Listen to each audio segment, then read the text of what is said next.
Rumored Rogue Reapers in Mass Effect DLC, Naughty Dog reaps a ton of awards, and the man behind RIIIIIDGE RACER is driving off into the sunset. All this and big old bear hugs today on Hot Off the Grill.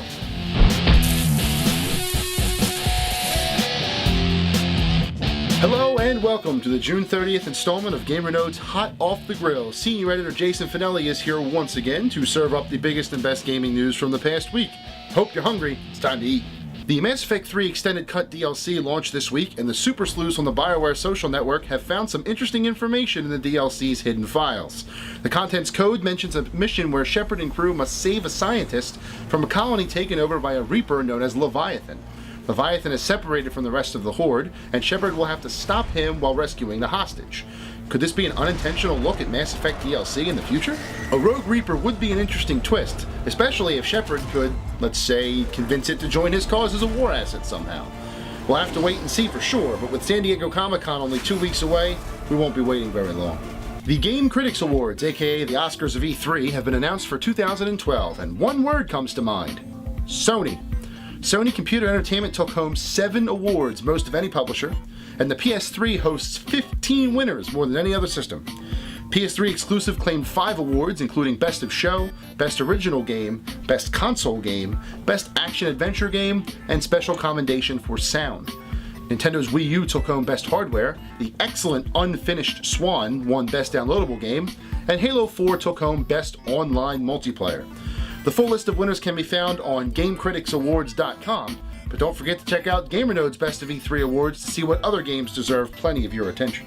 The rising temperatures mean we're in the middle of summer, and that means one thing for gamers: drought. The retail lull is in full effect, but there are 2 games worthy of your attention. So quench that thirst with a frosty glass of what's on tap. A new MMO introduces PC gamers to a new type of online experience with The Secret World. Leveling up is nowhere to be found here as the skill-based character system tries to eliminate the tedious level grinding of other MMO games. The game will also feature a single, overarching storyline filled with side quests and other things to do. Meanwhile, on the portable side, Theatrhythm Final Fantasy finally jams its way onto the 3DS. On its surface, Theatrhythm may look like another silly Final Fantasy spin-off, but this is a solid rhythm-based game that longtime fans will love. Plus, its music spanning the entire Final Fantasy series, Terra's theme from Final Fantasy VI, One-Winged Angel from Final Fantasy VII, and more. What's not to love? A pair of big-time games have finally been dated, shining a light at the end of the tunnel for fans jonesing to play. Nintendo set an October 7th release date for Pokemon Black Version 2 and White Version 2, the games marking the first direct sequels in Pokemon history. The Pokemon Dream Radar app for 3DS, allowing trainers to catch Pokemon in augmented reality settings, will launch the same day.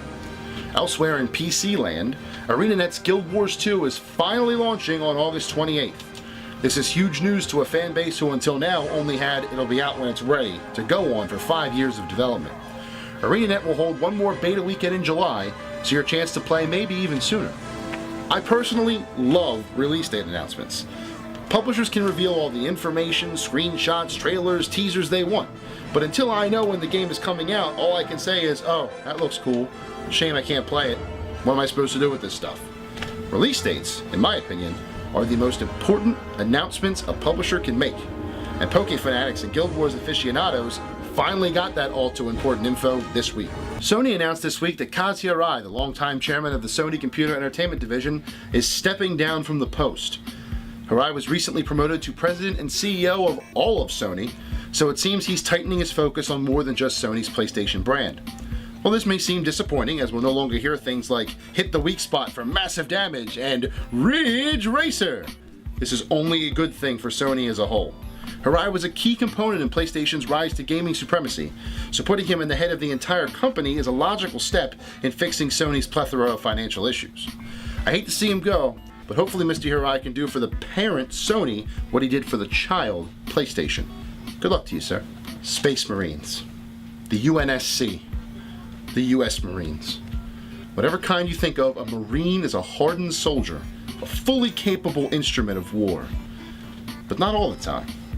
Some Marines just want you to feel the love, like the one featured right now on this week's Indie-licious. Welcome to Hug Marine, a simple flash platformer developed from scratch by GamerNode alum C.Y. Reed. The object of the game is simple: Traverse 5 levels of varying difficulty in order to reach the alien at the end. You won't be killing this alien, nor will you be fighting at all. Nope. All you have to do is walk up to him, and the Marine plants a big old hug on it. Oh. Game is simple, and it's over in about 10 or 15 minutes. But its brevity is counteracted by how damn happy it makes you. The music is upbeat and catchy, the levels are hard enough to challenge, but not frustrating or cheap, and the hug animations are just precious. This is a game meant to make players happy, and it succeeds. It's not going to revolutionize platforming games, and it's certainly not going to change the way games are made, but it does accomplish the main mission of video games. It's fun. Simple, happy fun. How many games can say that now?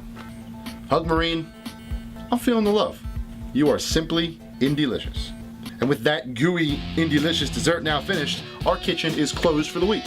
Come back next week for more succulent gaming news. Check GamerNode.com for continuing coverage of E3 2012 and more of the industry's biggest topics. And who knows, maybe some new digs. Until next time, stay hungry, my friends. Thanks for watching.